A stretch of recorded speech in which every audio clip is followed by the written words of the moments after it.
Bien, vamos a comenzar con el tallado del canino inferior izquierdo. Esta pieza se caracteriza por tener la corona más larga, de ahí que la medida va a ser de 2.2. El bloque vamos a cortar de 2, vestíbulo lingual 2 y mesio distal de 1.8 para llegar a 1.6. Los pasos son los mismos que para un incisivo central inferior, ¿no? De modo que vamos a señalar primero, ojo, para que nos llegue a la medida final, debemos tomar en cuenta que esta prominencia quede en el lado distal para que la raíz vaya hacia ese lado. Entonces, en base a eso señalamos nuestras caras. Distal la que tiene la prominencia, ¿no? La otra será mesial, y si hacemos izquierdo, nos ubicamos en el lado izquierdo, mesial más cerca a la línea media y distal más alejado, ¿no? Ya está nominada las caras. Total 2.2 de corona para la pieza. Las caras libres, como siempre habíamos hecho, las separamos en tercios, ¿no? Esto para seguir los cortes. En la parte superior, como para un incisivo inferior, trazamos la línea media y marcamos 1 milímetro antes y 1 milímetro después de esta línea media. Ahí tiene que quedar nuestros cortes. Todo similar a un incisivo inferior. La vestibular, comenzamos el corte en la mitad del tercio cervical y vamos a ir ligeramente convexo hasta ese milímetro antes de la línea media, pero con cierta convexidad, no recto. Cortamos eso, ¿no? Seguimos ese trayecto y poco a poco llegamos hasta ese milímetro antes de la línea media. Lo importante es conservar el borde en el centro entre vestibular y lingual. ¿No? Ese será vestibular. Convexo, pero su parte más prominente cerca de cervical, no en el tercio medio. Lo mismo hacemos en lingual, ¿no? Desde la mitad, o en este caso desde el tercio cervical, y ligeramente cóncavo. Primero podemos cortar recto hasta el milímetro después de la línea media,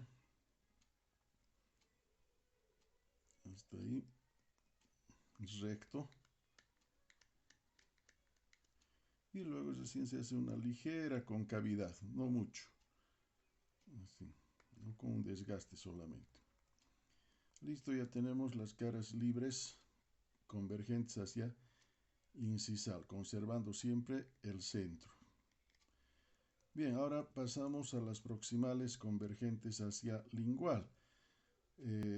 Siempre en este caso importa mucho que el lado distal sea más convergente que el lado mesial. De ahí que podemos primero diseñar distal más y mesial mínimo, poca convergencia, que se note la distal más inclinada. Cortamos eso respetando el borde incisal, toda la cara proximal hacia lingual, lo mismo en mesial, pero menos. Es toda la cara proximal, hasta ahí. ¿No? Ya tenemos esa figura un tanto triangular, pero siempre distal más que mesial, ¿no? Tiene que ser más inclinado, tiene que notarse esa diferencia, distal más, mesial menos. Luego las convergencias de las proximales hacia cervical, que en este caso no es tanto, solo las esquinas. La arista que se forma entre las dos también hacia cervical en ambos lados, ¿no? Y como ven, ya tenemos más o menos la forma, el bosquejo de un incisivo inferior. Puede ser un central o un lateral. Por el tamaño más parece lateral, ¿no? Así que tiene la forma de un incisivo inferior. La única diferencia que es poca la concavidad en lengua y el borde siempre al centro, como para un incisivo inferior. Listo, tenemos ahí el bosquejo del incisivo inferior. Ahora pasamos a las vertientes. La vertiente distal más larga y más oblicua, esta. La mesial corta y menos inclinada. Como en el canino superior, cortamos eso desde vestibular hasta lingual, de ambos lados. Ahí se forman las dos vertientes y el vértice incisal. queda un poco grueso el borde, así que como en el canino superior también podemos cortar del centro hacia los lados, hacia distal y hacia mesial.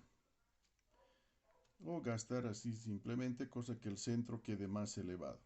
Lo mismo en lingual, del centro hacia mesial y hacia distal. O gastamos así, respetando aquí el cuarto lobo. Con eso ya el borde queda más delgado.